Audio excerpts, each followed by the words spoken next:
திருவல்லிக்கேணி பெண் பிள்ளை இரகசியம் 42ஆம் இரகசியம். பிராவண்முடையினோ நாயனாரைப் போலே.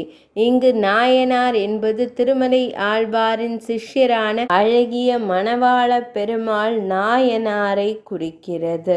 இவரே பின்னர் கோயில் அழகிய மணவாள ஜீயர், மணவாள மாமுனிகள் என்று பிரசித்தி பெற்றவர்.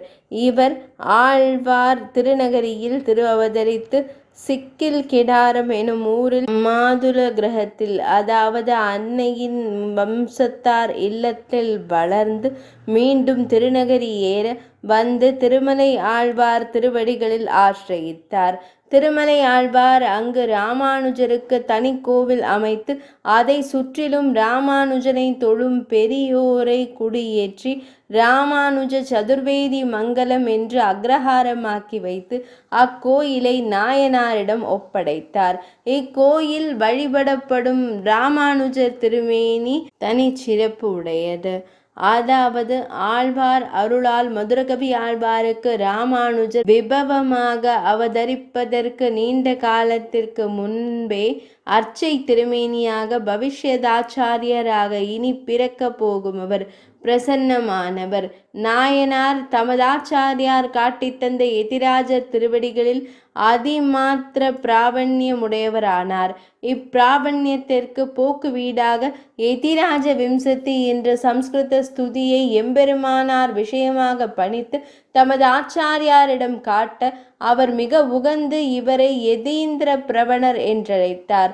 அத்துதியில் ஸ்ரீம யதீந்திர த்வதிவெபதாப்ஜ சேவாம் ஸ்ரீசைலநாத கருணா பரிணாமதத்தாம் தாமன்வகம் மம விர்த்தய நாத தஸ்யாக காமம் விருத்த மகிழஞ்ச நிவர்த்தியத்துவம் என்று எதிராசனை வேண்டுகிறார்.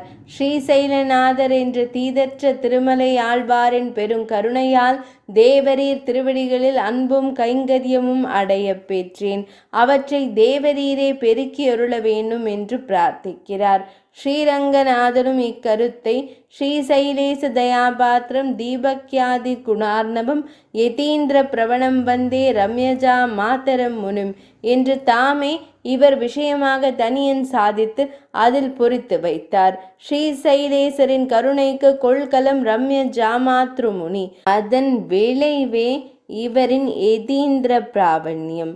மாமுனிகளுக்கு பல சிறப்பு பெயர்கள் உண்டாயிருக்க அரங்கன் இவரை யதீந்திர பிராவணராக பேசியுள்ள அழகையும் ரசத்தையும் நாம் சுவைத்து மகிழ வேணும்.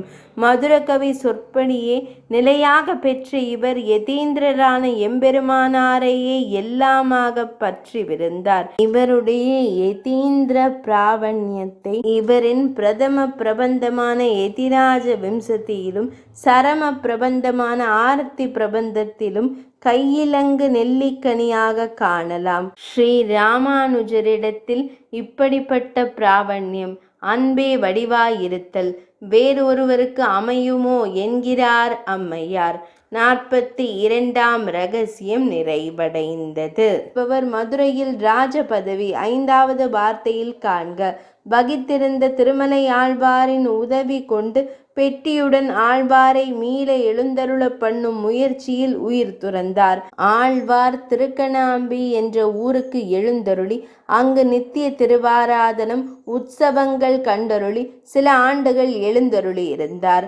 திருமலை ஆழ்வார் கூரகுலோத்தமதாசரால் திருத்தப்பட்டு தர்சன சம்ரக்ஷணத்திலும் நிர்வாகத்திலும் மிகவும் ஊற்றமுடையவராய் ஆழ்வாரை மீண்டும் திருநகரியில் எழுந்தருள பண்ண வேணுமென்று பார்த்தபோது திருக்குருகூர் பாழாகி காடாகி இருந்த இடம் தெரியாமல் போயிருந்தது. அவ்விடத்தை காடு வெட்டி